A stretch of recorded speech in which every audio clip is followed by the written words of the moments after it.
আমার বিশ্বাসটাই আমার সবচেয়ে বড় ভুল হবে। যাকে আমি নিজের সব গল্প বলেছিলাম, সেই আজ আমার জীবনের নীরবতার কারণ। মানুষ বদলায় না, মানুষ আসল রূপ দেখায়। আজ আমি চুপ থাকি, কারণ অভিযোগ করলে কষ্ট কমে না, শুধু বাড়ে। কাউকে অন্ধের মতো বিশ্বাস করার সবচেয়ে বড় শাস্তি হলো একদিন সে প্রমাণ করে দেয় যে আপনি সত্যিই অন্ধ ছিলেন। যে মানুষটার জন্য আপনি পুরো দুনিয়ার সাথে লড়তে প্রস্তুত, সে নিজের স্বার্থের জন্য সবার আগে আপনাকে ছুঁড়ে ফেলবে। জীবনের খারাপ সময়গুলো অনেক কিছু শেখায়। একা থাকতে শেখায়, সাহসী হতে শেখায়, ধৈর্যশীল হতে শেখায়, জীবন মানে বুঝতে শেখায়, পরিস্থিতি মানিয়ে নিতে শেখায়, শক্তিশালী হতে শেখায়, মানুষ চিনতে শেখায়। জীবনে এমন একটা পর্যায়ে আছি যেখানে কাউকে কিছু বলতে ইচ্ছে করে না, ঝগড়া করতে ইচ্ছে করে না, কাউকে শুধরে দিতেও ইচ্ছে করে না, নিজের ভুল নিয়ে ভাবতেও ইচ্ছে করে না, নিজেকে জাহির করতে ইচ্ছে করে না, কেউ কিছু বললে প্রতিক্রিয়া করতেও ইচ্ছে করে না, শুধু পাশ কাটিয়ে গিয়ে নীরবতাকে আলিঙ্গন করতে ইচ্ছে করে। আমাকে যত্ন করে ঠকানো হয়েছে, আমি তবু কোনো প্রতিবাদ করিনি। আমার ক্ষমতা ছিল জোর করে পাওয়ার, কিন্তু তা আমি চাইনি। যেখানে মানুষটাই আমাকে চায় না, সেখানে আমি জোর করে কতদিন টিকে থাকব?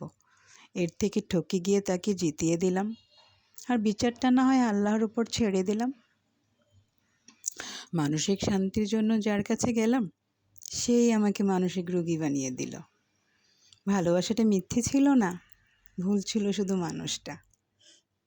এখন আর অভিযোগ নেই, শুধু একটাই আফসোস, যার কাছে একটু শান্তি খুঁজেছিলাম, সেই আমার ভেতরের সব শান্তি কেড়ে নিল একেবারে চুপচাপে। বুকের ব্যথা বুকেই থাক, শুধু দোয়া করি এমন ব্যথা আর কেউ না পাক।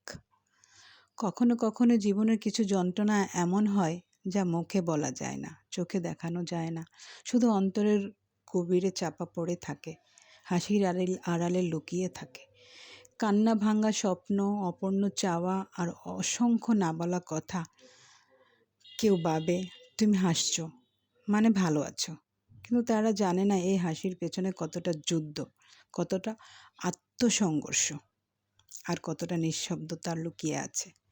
এই বুকের ব্যথাটা এমনই এক ব্যথা যা কাউকে দেখানো যায় না, বোঝানো যায় না, শুধু অনুভব করা যায় নিঃশব্দে, একা, একেবারেই একা।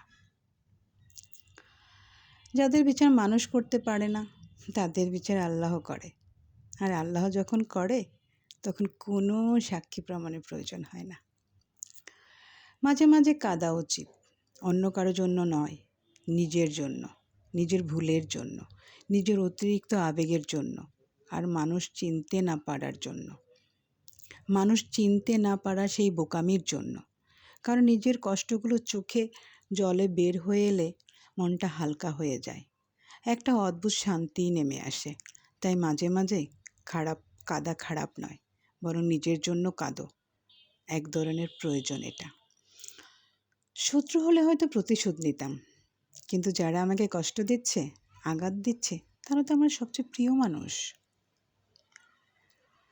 নীরবে সরে যাওয়ার সম্মানজনক, জোর করে পাশে থাকার চেয়ে নীরবে সরে যেয়ে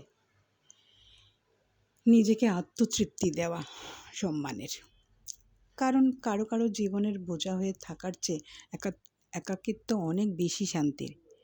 একাকিত্ব অন্তর কাউকে বিরক্ত করে না, কাউকে অস্বস্তিতে ফেলে না। আমি কখনো মানুষ চিনতে পারিনি,